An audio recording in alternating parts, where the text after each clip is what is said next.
आइए जानते हैं बिहार की 25 छोटी बड़ी खबरों को सिर्फ 5 मिनट में। उससे पहले आप इस वीडियो को किस जिले से देख रहे हैं कमेंट करके जरूर बताएं। बिहार में जनगणना 2026 की प्रक्रिया 1 अप्रैल से शुरू होने जा रही है। सरकार के आदेश के अनुसार पूरे राज्य में घर घर जाकर लोगों की जानकारी इकट्ठा की जाएगी। इसमें परिवार के सदस्य की संख्या, शिक्षा, रोजगार और अन्य जरूरी जानकारियाँ ली जाएगी। इससे सरकार को योजना बनाने में मदद मिलेगी। सरकार ने बताया कि जनगणना का पूरा काम केवल 45 दिन में पूरा किया जाएगा। इसके लिए हजारों कर्मचारी की ड्यूटी लगाई जाएगी। मोबाइल ऐप के जरिए डेटा लिया जाएगा ताकि काम तेजी और सही तरीके से हो सके। इससे पहले की तुलना में यह प्रक्रिया ज़्यादा डिजिटल होगी। बिहार के नियमों का उल्लंघन करने वाले को करीब 500 लोगों का ड्राइविंग लाइसेंस रद्द कर दिया गया है। परिवहन विभाग ने बताया कि इन लोगों पर बार बार ट्रैफिक नियम तोड़ने का, बिना हेलमेट और ओवर स्पीड जैसे मामले दर्ज थे। सरकार का कहना है कि सुरक्षा सड़क के लिए यह जरूरी कदम है। बिहार सरकार ने 10 लाख गरीब किसानों के लिए बड़ी राहत दी है।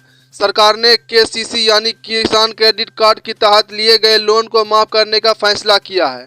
इससे किसानों पर कर्ज का बोझ कम होगा, वे दोबारा खेती में निवेश कर पाएंगे।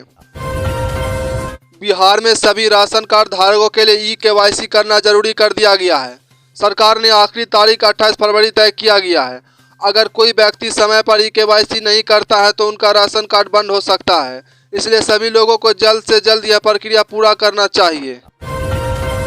राजगीर में बिहार का पहला अंतर्राष्ट्रीय क्रिकेट स्टेडियम बनाने के लिए तैयार हो रहा है। इसकी लागत करीब 1000 करोड़ रुपया बताया जा रहा है। इस स्टेडियम में अंतर्राष्ट्रीय मैच खेले जाएंगे, जिससे बिहार के खेल के क्षेत्र में नई पहल मिलेगी और युवाओं को आगे बढ़ने का मौका मिलेगा। राजगीर के नए स्टेडियम में जल्द ही आईपीएल मैच भी कराया जा सकता है। अगर ऐसा होता तो यह बिहार के लिए बहुत बड़ी उपलब्धि होगी। इससे पर्यटन बढ़ावा मिलेगा। स्थानीय लोगों को राजगीर मेला और पूरे देश भर में क्रिकेट के नक्शे उभरकर सामने आएंगे। बिहार सरकार ने अवैध बालू खनन के खिलाफ बड़ा अभियान चलाया है। पिछले 1 महीने में करीब 5000 जगहों पर छापेमारी की गई है और 673 वाहनों को जब्त किया गया है। सरकार का कहना है कि पर्यावरण को बेचने और माफियों पर लगाम लगाने के लिए यह कार्रवाई जरूरी है।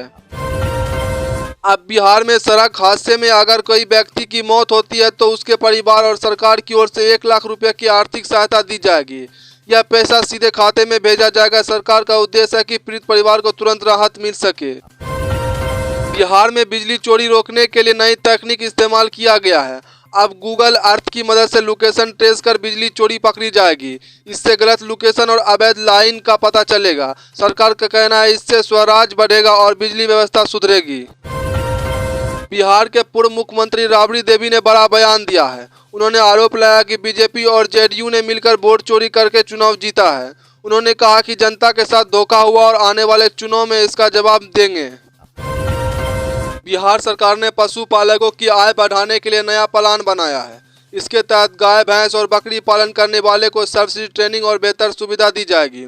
सरकार का मानना है कि इससे ग्रामीण क्षेत्र में रोजगार बढ़ेगा और किसानों को आमदनी दुगुनी होगी। पटना शहर में बहुत जल्द 24 नए सीएनजी पेट्रोल पंप खोले जाएंगे। सरकार ने इसका प्रस्ताव पास कर दिया है। इससे लोगों को सस्ती और पर्यावरण को अनुकूलित ईंधन मिलेगा।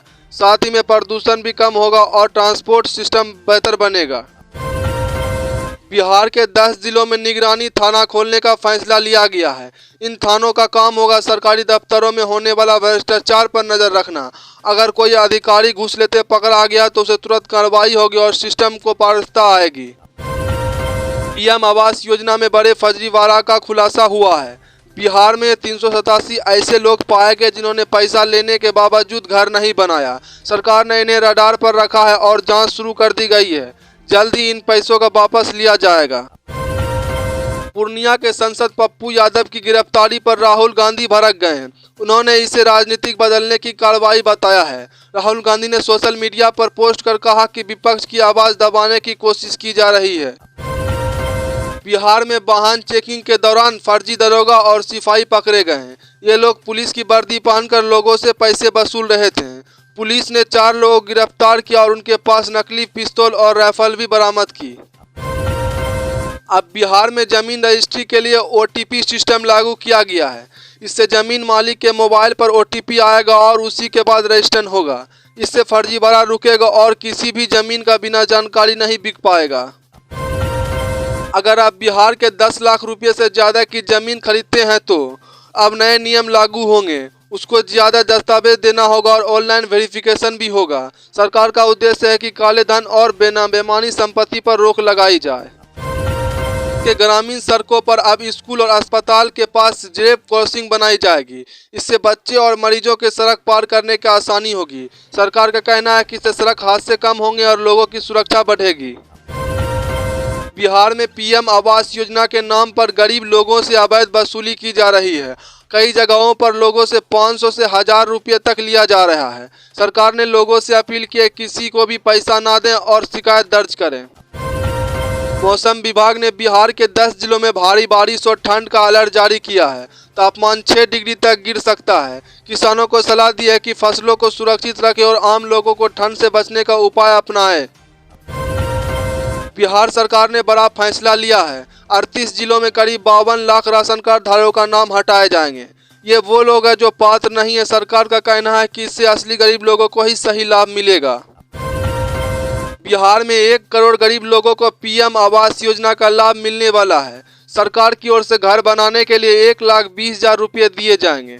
इससे लाखों परिवार को पक्का घर मिलेगा और उनकी जिंदगी में बड़ा बदलाव आएगा। बिहार में 10 लाख ऐसे किसान पाए गए हैं जो गलत तरीके से पीएम किसान योजना का पैसा ले रहे थे। सरकार ने इन सभी का नाम काट दिया। अब सिर्फ असली और जरूरतमंद किसानों को ही इस योजना का लाभ मिलेगा। तो दोस्तों आज के लिए इतना ही। फिर से मिलते हैं एक और न्यूज़ वीडियो के साथ। तब तक के लिए बाय।